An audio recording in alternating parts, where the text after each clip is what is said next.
Hello dear students, कैसे हैं आप लोग। मैं विक्रम, आपका कॉमर्स टीचर, स्वागत करता हूँ आज की क्लास में। बेटा, जैसे कि आपको पता है, हमने कल यूनिट नंबर 5 का थ्योरेटिकल कॉन्सेप्ट कंप्लीट कर लिया था और लास्ट जो टॉपिक हमने डिस्कस किया था वो था डेलीगेशन एंड डिसेंट्रलाइजेशन। और मेरी बात हुई थी आपसे कि हम इसको दो पार्ट में डिस्कस करेंगे। एक पार्ट में इसका थ्योरेटिकल पार्ट और नेक्स्ट डे हम इसके ऊपर कुछ क्वेश्चंस के बारे में डिस्कशन करेंगे।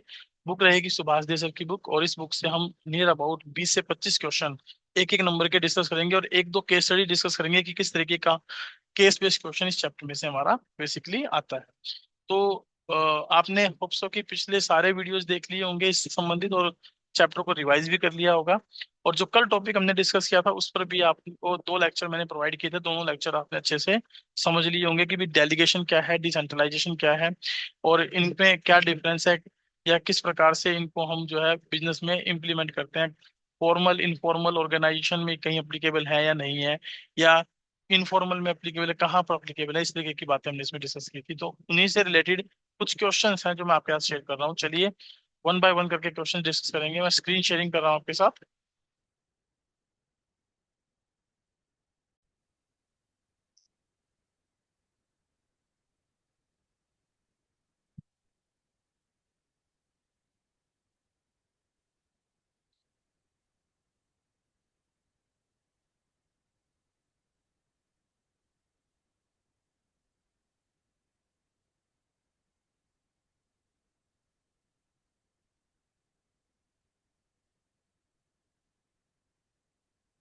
चलिए, एमसीक्यू क्वेश्चन को कंटिन्यू करने से पहले कुछ की वर्ड्स हमारे पास हैं, कुछ की टर्म्स हमारे पास हैं जो इस चैप्टर को अंडरस्टैंड करने में हमारी मदद करती हैं। तो इन की वर्ड्स को हम देख लेते हैं, और इन्हीं पर बेस्ड हमारे बेसिकली क्वेश्चंस भी एग्जाम में आ जाते हैं, क्योंकि इन्हीं कीवर्ड्स के आधार पर हम लोग अपनी केस स्टडी का आंसर दे पाते हैं। जैसे सबसे पहला वर्ड है ऑर्गेनाइजिंग। सबसे स्टार्टिंग में हमने इसके बारे में पढ़ा था कि ऑर्गेनाइजिंग क्या है। तो ऑर्गेनाइजिंग एक्चुअल में क्या होता है, एक ऐसी प्रोसेस है जिसमें कि हम क्या करते हैं, defining and grouping the activities of the enterprise and establishing authority relationship among them. यानी कि ये एक ऐसी प्रोसेस है जिसमें हम डिफाइन करते हैं, ग्रुप करते हैं किनको, एक्टिविटीज को, किसकी, इंटरप्राइजेज की, और उनमें क्या एस्टेब्लिश करते हैं, authority responsibility relationship. Authority responsibility relationship हम उनमें एस्टेब्लिश करते हैं, तो उसे ऑर्गेनाइजिंग बोलते हैं। तो and it is the second function of the management. ये हमारा सेकंड फंक्शन ऑफ मैनेजमेंट भी है। सेकंड फंक्शन है हमारा ये ऑफ मैनेजमेंट। इसमें भी आपको ध्यान रखना है। दूसरा पॉइंट हमने पढ़ा डिपार्टमेंटलाइजेशन। अब डिपार्टमेंटाइजेशन बेसिकली ग्रुपिंग होती है। Once work has been divided into small and manageable activities, then those activities which are similar in nature are grouped together। जहां पर एक जैसी एक्टिविटीज होती है उनको हम एक ग्रुप में बांट देते हैं, ग्रुप में ऑर्गेनाइज कर देते हैं, तो उसे डिपार्टमेंटलाइजेशन कहते हैं, और इस ग्रुपिंग प्रोसेस का नाम ही डिपार्टमेंटलाइजेशन है। थर्ड पॉइंट हमने इसमें इस चैप्टर में डिस्कस किया था ऑर्गेनाइजेशनल स्ट्रक्चर। ऑर्गेनाइजेशन स्ट्रक्चर में हमने बात की थी कि एक प्रकार का फ्रेमवर्क होता है, ये इसका कीवर्ड है, फ्रेमवर्क होता है, within which managerial and operating task are performed. इसमें managerial as well as operating task जो है परफॉर्म किए जाते हैं। हमने नेक्स्ट पॉइंट पढ़ा था span of management. Span of management में हमने बात की थी कि जो नंबर ऑफ सबॉर्डिनेट हैं वो कितने इफेक्टिवली मैनेज किए जा सकते हैं by a superior. Subordinates that can be effectively managed by a superior is called span of management। Next हमने बात की थी फंक्शनल स्ट्रक्चर। अब फंक्शनल स्ट्रक्चर क्या होता है, बेस्ड ऑन द डिजाइंड, जो है ऑर्गेनाइजेशन स्ट्रक्चर जो कि किस पर डिजाइंड होता है, सिमिलर और रिलेटेड फंक्शंस पर, जॉब्स पर, together the marketing, finance, production, जिसमें अलग अलग हमारे डिपार्टमेंट होते हैं उनके फंक्शंस पर ये बेसिकली बेस्ड होता है, उसे हम बोलते हैं फंक्शनल स्ट्रक्चर। और एक हमने पॉइंट पढ़ा था डिविजनल स्ट्रक्चर। डिविजनल स्ट्रक्चर क्या होता है, a divisional structure is the organisation structure which is based on the separate business units और डिविजन्स, जिसमें कि मल्टीपल प्रोडक्ट्स होते हैं, डिफरेंट प्रोडक्ट्स होते हैं जो मैन्युफैक्चर्ड किए जाते हैं। For example, a large company में have divisions like cosmetics products, clothing products, और हो सकता है कि जैसे किसी प्रकार का अनदर प्रोडक्ट इसमें हम लोग ऐड कर दे, ब्यूटी लाइन प्रोडक्ट्स हम इसमें ऐड कर लें, तो अलग अलग प्रोडक्ट्स की मैन्युफैक्चरिंग होती है और उनकी अलग अलग यूनिट होती है, वहां पर डिविजनल स्ट्रक्चर हम बेसिकली लेकर चलते हैं। एक हमने बात किया था कि भाई जो ऑर्गेनाइजेशन है वो फॉर्मल हो सकता है या इनफॉर्मल हो सकता है। और फॉर्मल जो ऑर्गेनाइजेशन होता है उसमें हमने बात की थी कि इसको इस तरीके से डिजाइन किया जाता है जिसमें कि हमारे पास पार्टिकुलर टास्क जो है वो असाइंड होते हैं, और specify the clearly the boundaries of authority and responsibility. जहाँ अथॉरिटी और रिस्पॉन्सिबिलिटी की बाउंड्रीज को जस्टिफाई किया जाता है। There is a systematic coordination, और सिस्टमेटिक कोऑर्डिनेशन होता है कि इनके बीच में जो अलग अलग एक्टिविटीज दी जाती हैं अलग अलग ऑर्गेनाइजेशनल गोल्स को अचीव करने के लिए अलग अलग लोगों को, उनके बीच में एक सिस्टमेटिक कोऑर्डिनेशन होता है। Generally it follows the scalar chain process. इस स्केलर चैन को फॉलो करता है, स्केलर चैन को ये फॉलो करता है।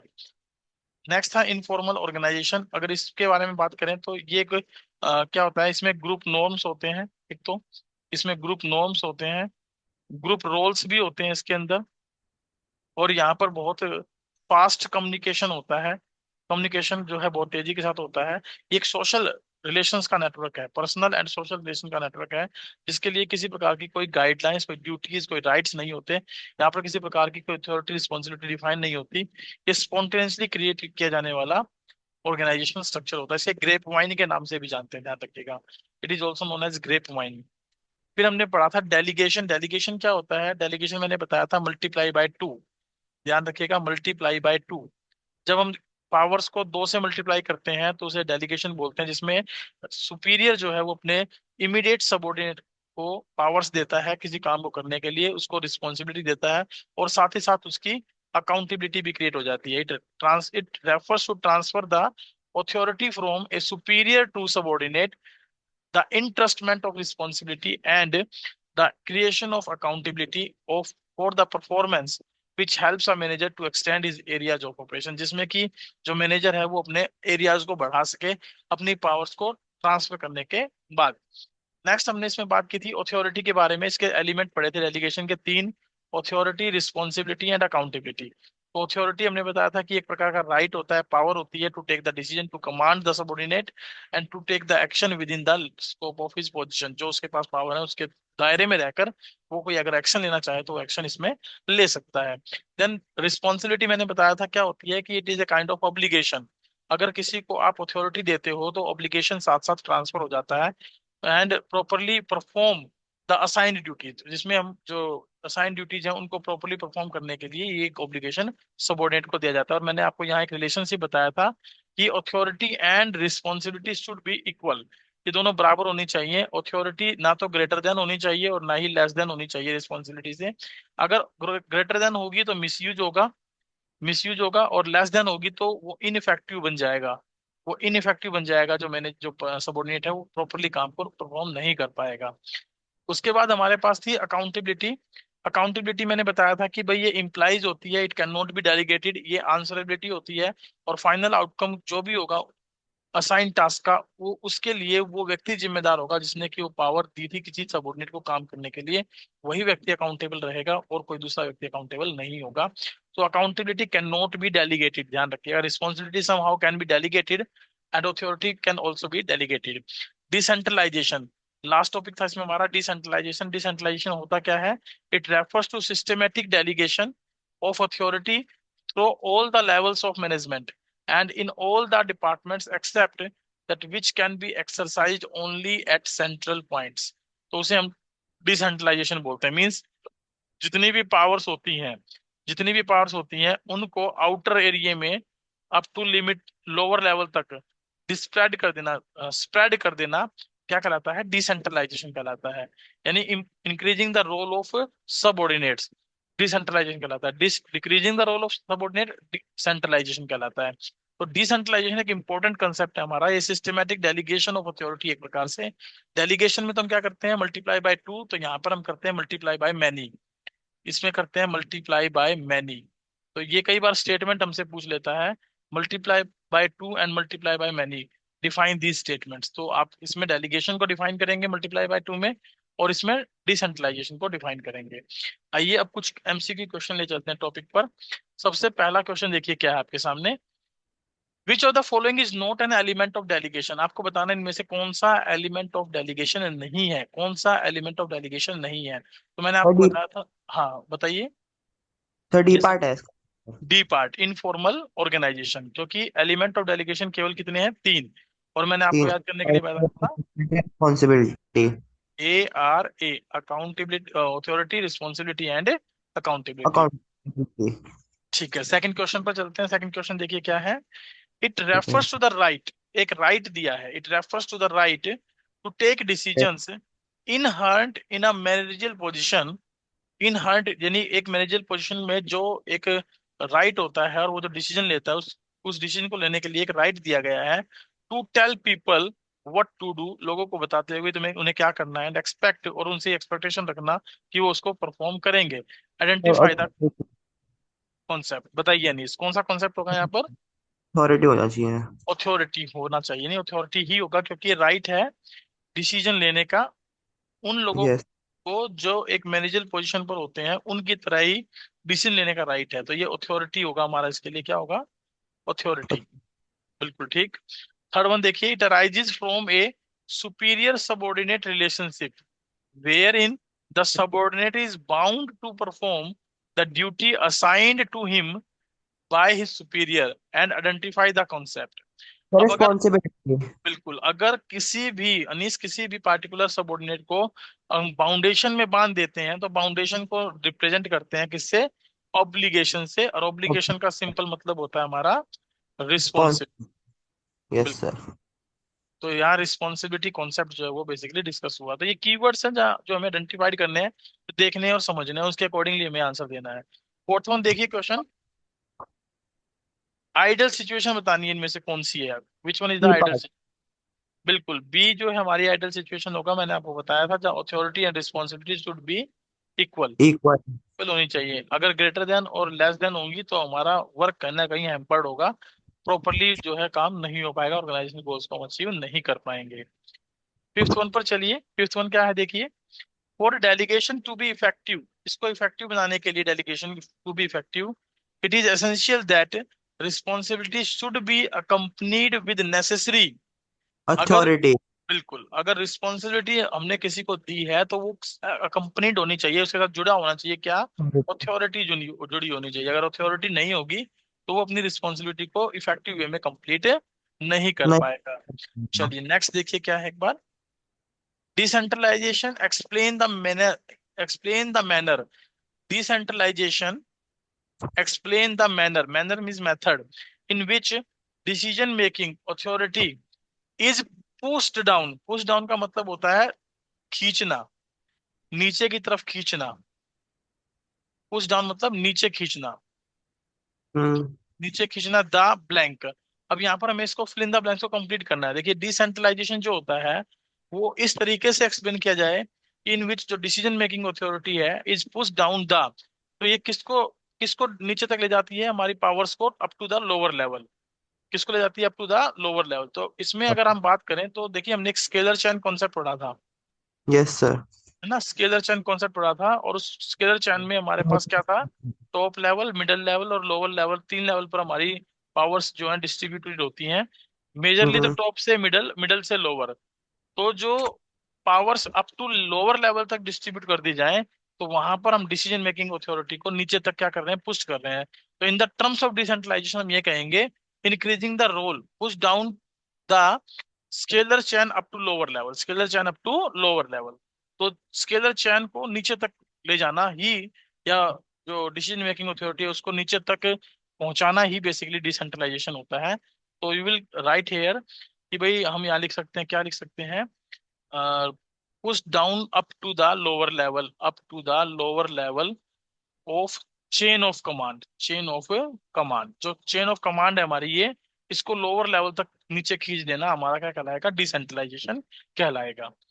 चलिए नेक्स्ट सेवंथ क्वेश्चन देखिए क्या है, when decisions taken by lower levels, जब डिसीजंस किसके द्वारा लिए जाएं? लोअर लेवल्स के द्वारा, are numerous as well as important, an organization is greatly, decentralized. बिल्कुल, अगर लोअर लेवल की बात आ जाए तो हम डिसेंट्रलाइजेशन पर फोकस कर रहे हैं। किस पे बात कर रहे हैं? डिसेंट्रलाइजेशन पर फोकस कर रहे हैं, बिल्कुल सही। एट देखिएगा, an organization is either centralized और decentralized when decision making authority is delegated. Decentralized. बिल्कुल, अगर अथॉरिटीज डेलीगेट कर दी गई हैं तो वहां पर क्या होगा? डिसेंट्रलाइजेशन होगा। तो देखिए डिसेंट्रलाइजेशन जो सिक्स क्वेश्चन था, explain the manner in which decision making authority is push down the lower level, या अप टू लोअर लेवल, या हम इसको लिख सकते हैं push down the up to lower level of the chain of command, कुछ भी लिख सकते हैं आप, जो जो आपको सुटेबल लगे दोनों में से वो लिख दीजिए यहाँ पर। सर ऐसे क्वेश्चन आता है बोर्ड के पेपर में जिनमें एक दो आंसर हो रहे होते हैं? जैसे फिल इन द ब्लैंक्स के क्वेश्चन नॉर्मली तो मैंने कभी देखे नहीं, लेकिन अगर होते भी हैं तो भी एमसीक्यू देखने को मिलते हैं। तो यस। ये जो फिल इन द ब्लैंक्स की स्टेटमेंट्स हैं, ये एक्चुअल में क्या है कि ये ओपन एंडेड क्वेश्चन टाइप में होते हैं। तो इनका आंसर आप just understanding the meaning of the statement समझ के उसके अकॉर्डिंग फिल कर सकते हो, जो कहीं ना कहीं स्टिक बैठेगा, चाहे आप किसी भी फॉर्म में उसका आंसर दें। Okay sir. नाइन्थ देखिए जरा। Complete complete centralization would imply concentration of all decision making functions at the, कहता है कंप्लीट जो सेंट्रलाइजेशन होता है उसमें जो जितना भी कंसंट्रेशन होता है डिसीजन मेकिंग का फंक्शंस का, वो कहाँ पर सेंटर्ड होता है, कहाँ पर वो फिक्स होता है? क्या lower level of the management hierarchy? नहीं, लोअर लेवल में तो डिसेंट्रलाइजेशन आ जाएगा हमारा। जब यस। सेंट्रलाइजेशन की बात हो रही है तो लोअर लेवल की बात नहीं होगी, ध्यान रखिएगा। क्या बी मिडिल पार्ट है। लेवल तक होगा? नहीं, मिडिल लेवल तक भी नहीं होगा। Apex of management hierarchy. हाँ। Management yes. हायरार्की कहाँ से कहाँ तक है बेटा हमारी? टॉप, मिडल और लोअर लेवल, मिडिल पार्ट। है ना? लोअर लेवल तक ये है। तो वाला टॉप है इसमें। हाँ, इसमें बेसिकली अपेक्स की बात जब हम करते हैं मैनेजमेंट हायरार्की, तो उसमें हम किसके बारे में बात करते हैं? टॉप लेवल के बारे में बात करते हैं। तो टॉप लेवल में ही हमारी जो डिसीजन मेकिंग फंक्शंस है वो सारे कंसंट्रेटेड होते हैं। तो टॉप, मिडिल, लोअर, ये हमारी मैनेजमेंट हायरार्की है एक्चुअल में। जो टॉप लेवल पर हम मैनेजमेंट्स की बात करते हैं, मिडिल लेवल पर हम मैनेजर्स जो डिपार्टमेंटल हेड होते हैं उनकी बात करते हैं, लोअर लेवल पर सुपरवाइजर्स की बात करते हैं। तो जो मेजर अथॉरिटी जितनी भी होती हैं वो सब टॉप लेवल के हैंड में होती हैं। तो to apex of the management hierarchy हमारा यहाँ पर क्या हो जाएगा? करेक्ट आंसर टॉप हो। लेवल।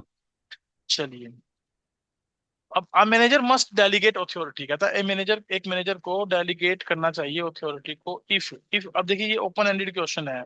अब इसमें यस। जो इसके सिग्निफिकेंस है उनमें से आप चाहे कोई भी पॉइंट यहाँ पर फिल कर देंगे तो ये क्वेश्चन ठीक हो जाएगा। वैसे ओके। नॉर्मली अगर हम बात करें तो हम एक जो अथॉरिटी है वो डेलीगेट क्यों करते हैं? To lessen the burden of the manager. To yes. Lessen, कम करना, lessen the burden of a manager, manager का बर्डन कम करने के लिए, प्लस ऑर्गेनाइजेशनल ऑर्गेनाइजेशनल गोल्स को अचीव करने के लिए, ऑर्गेनाइजेशनल गोल्स हम क्या कर सकें? अचीव कर सकें। प्लस जो मेजर रोल, मेजर पॉइंट है, मेजर एरियाज है उन पर मैनेजर फोकस कर सके। इसीलिए एक मैनेजर को क्या करना चाहिए? अपनी अथॉरिटी को डेलीगेट करना चाहिए। तो आप इनमें से कुछ भी भर दें, open ended okay. Question type है, वो बिल्कुल करेक्ट माना जाएगा। बाकी अगर मान लीजिए लाइन टू लाइन देखना है तो आप जो लिखा है इसके सिग्निफिकेंस में भाई इनको डेलीगेट क्यों करने चाहिए, तो आप ये मानिए कि यहाँ पर जो मेन ऑब्जेक्टिव होते हैं ऑर्गेनाइजेशन, उनको उनको अचीव करने के लिए हम अथॉरिटी को डेलीगेट करते हैं। नेक्स्ट वन क्या है हमारा? देखिए, refers to downward transfer of authority, downward transfer of authority from a superior to subordinate. अगर सुपीरियर से सबऑर्डिनेट की तरफ जाते हैं तो उसे क्या हम्म। बोलते हैं? डेलीगेशन। क्या बोल क्रिएशन। सकते हैं? डेलीगेशन। तो वो डेलीगेशन का पार्ट बन जाएगा हमारा, क्योंकि यस सर। इसमें केवल दो से हम मल्टीप्लाई करते हैं ना। Yes superior sir. To subordinate, downward transfer of authority from a superior to a subordinate. तो ये जो ए वर्ड है ना, ये हमारा सिंगुलर को डिनोट कर रहा है यहाँ पर, ये सिंगुलर सेंटेंस हो गया हमारा। सिंगुलर सेंटेंस तो एक व्यक्ति के बारे में बात हो रही है, एक सुपीरियर से एक सबऑर्डिनेटर की बात हो रही है, तो मल्टीप्लाई बाय टू की बात हो रही है। तो इसलिए यहाँ डेलीगेशन आया। अगर यहाँ होता authority from superior to subordinate, superior to subordinate, तो हम डिसेंट्रलाइजेशन लिख देते। क्या लिख देते? डी। डिसेंट्रलाइज। अब एक सुपीरियर से एक सबऑर्डिनेट की बात हो रही है तो हम क्या लिखेंगे यहाँ पर? डेलीगेशन लिखेंगे, ध्यान रखें। नेक्स्ट देखिए, ट्वेल्थ क्वेश्चन क्या कहता है? Delegation is a prerequisite to the efficient functioning of an organization because, तो क्यों फिर एक जो जरूरी है? ऑप्शन हो गया। हाँ, ये जो पीछे अभी हम करके आए ना, क्यों डेलीगेशन, अथॉरिटी को डेलीगेट क्यों करना चाहिए? क्यों करना चाहिए बताइए?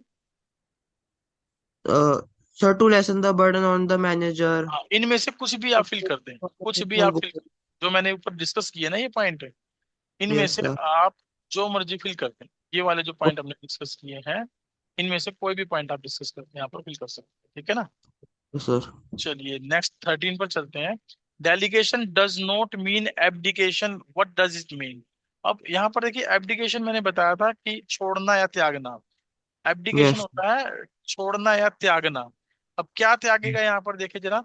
Delegation does not mean abdication, means कि वो अपनी अकाउंटेबिलिटी, वो अपनी रिस्पॉन्सिबिलिटी को एब्डिकेट नहीं कर सकता, वो इनको यस सर। त्याग नहीं सकता कि भाई मैंने पावर डेलीगेट कर दी थी तो अब सारी जिम्मेदारी उस पार्टिकुलर पर्सन की, ऐसा वो नहीं कह सकता। So here abdication means to जो है ना diffuse can he can not refuse from his responsibility और अकाउंटेबिलिटी। ठीक है ना, delegation does not mean abdication, standing for कि वो अपनी जो अथॉरिटी या रिस्पॉन्सिबिलिटी है उनको रिफ्यूज नहीं कर सकता। अब इसको इंग्लिश में देखिए कैसे लिखेंगे, इसको ट्रांसलेट कर लीजिएगा। नेक्स्ट देखिए, blank reduces successively as we go down the corporate ladder, as we go down the corporate ladder. तो ये ओके अथॉरिटी होती है, रिस्पॉन्सिबिलिटी होती है, या अकाउंटेबिलिटी होती है, बताइए। सर, अथॉरिटी होनी चाहिए। अथॉरिटी क्या था, reduces successively as we go down the corporate ladder, कह रहा है कि जैसे जैसे हम कॉर्पोरेट लैडर क्या है हमारा, स्केलर चैन बेसिकली। कॉर्पोरेट लैडर क्या है हमारा, स्केलर चैन। हम जैसे जैसे स्केलर चैन में नीचे की तरफ चलते जाते हैं तो हमारी जो अथॉरिटीज होती है ना वो क्या हो जाती हैं, कम होती चली जाती हैं, उनमें वो कम होनी शुरू हो जाती है। यानी कि मेजर अथॉरिटीज टॉप लेवल के पास होती हैं और बाकी अदर डिसीजन मेकिंग अथॉरिटी हम लोअर लेवल तक क्या कर देते हैं, ट्रांसफर कर देते हैं। ठीक है, अथॉरिटी हमारा यहाँ करेक्ट आंसर हो जाएगा। 15 देखिए, as an organization grows in size and complexity there is a tendency to move towards decentralized decision making, because ऐसा क्यों होता है, ताकि जो मेजर एक्टिविटीज हैं उन पर एक जो मैनेजर है, एक जो टॉप लेवल अथॉरिटी है वो अपना फोकस कर सके, और बाकी की जो लेस प्रायोरिटी वाली जो अथॉरिटीज हैं वो हम अपने लोअर लेवल तक क्या कर सके, ट्रांसफर कर सकें। बताइए, यस सर। आप क्या सोचते हैं इसके बारे में। As an organization grows in size complexity, जैसे जैसे वो बढ़ता है साइज में, कॉम्प्लेक्सिटी आती है, तो हमारी टेंडेंसी होती है कि हम डिसेंट्रलाइजेशन की तरफ मूव करें ताकि डिसीजन मेकिंग प्रोसेस को इजियर बनाया जा सके, फ्री फ्लो फ्रॉम एनी जो है ना डिले किया जा सके, इजिली जो लोअर लेवल है वो डिसीजन लेने में सक्षम हो सके, है ना। Large yes. ऑर्गेनाइजेशन क्या होगा हमारा बेसिकली, जो ग्रो इन साइज और कॉम्प्लेक्सिटी है वो लार्ज ऑर्गेनाइजेशन को हमारा डिनोट करता है। जो लार्ज ऑर्गेनाइजेशन होगा वो अपने काम को इफेक्टिवली परफॉर्म करने के लिए डिसेंट्रलाइजेशन को अडॉप्ट करेगा ताकि काम प्रॉपरली हो सके। चलिए नेक्स्ट देखिए जरा क्या है, 16, तो decentralization should be applied with question as, सावधानी से, विद क्वेश्चन एज। जब डिसेंट्रलाइजेशन हम अप्लाई करते हैं तो किस सावधानी के साथ हम करते हैं। कंप्लीट करना है स्टेटमेंट को, आपको बताइए क्या कंप्लीट करेंगे आप इसके अंदर। सर भाई इसमें हाँ हाँ, सर एक परफेक्ट आंसर, इसमें परफेक्ट आंसर नहीं हो सकता, मतलब बहुत सारे आंसर जोड़ने पड़ेंगे इसमें। जैसे कि जैसे क्या क्या जोड़ सकते हो आप इसमें। अ, सर मतलब सर सर सोच रहा हूँ। कोई बात नहीं। हम्म,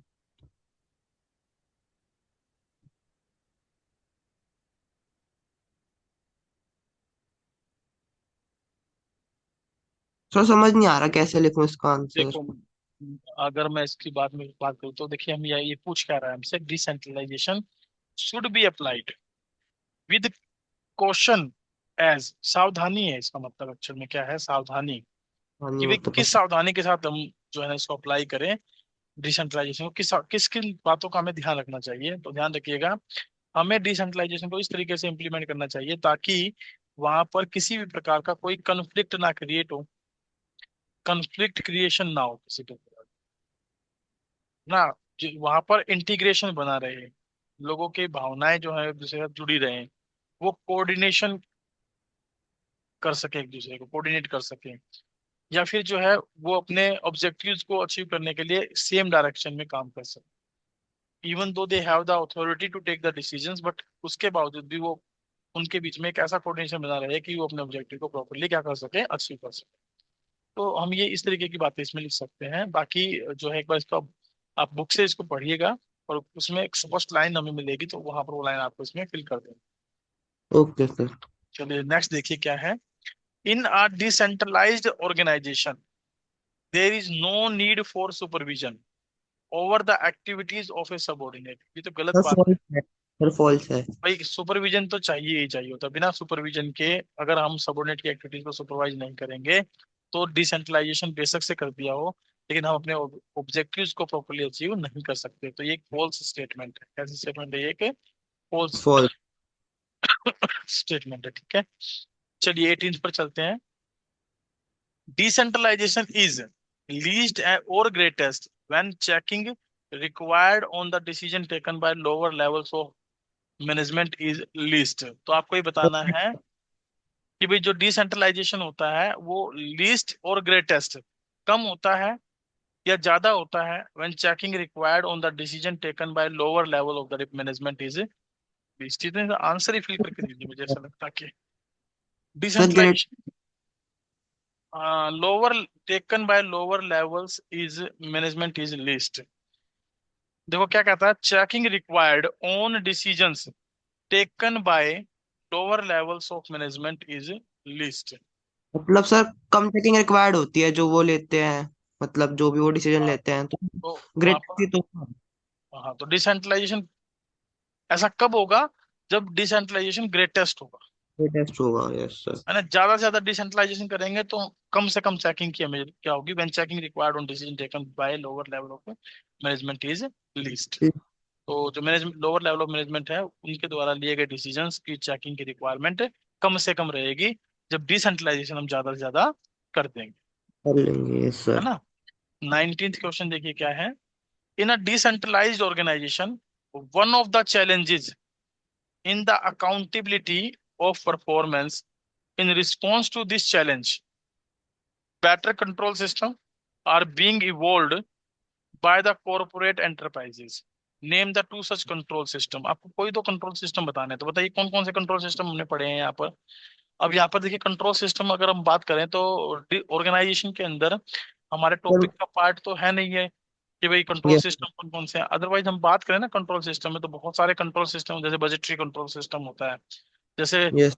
हम इम्प्लॉयज की परफॉर्मेंस को जब मेजर करते हैं ना तो एक बार कोड होते हैं, या सीआर, कॉर्पोरेट रिस्पॉन्सिबिलिटी जो टाइप में ना रिपोर्ट भरी जाती है, कॉर्पोरेट रिपोर्ट फिल की जाती है एम्प्लॉयज यस। की।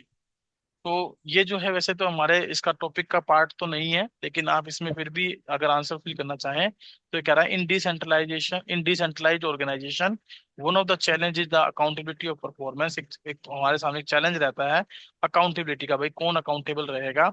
इन response to this challenge better control system are evolved and by the corporate enterprises. उनमें से आपको किन्हीं दो के नाम बताने हैं, तो आप इनमें दो के नाम यहाँ पर फिल कर लें। कौन कौन से होते हैं हमारे पास?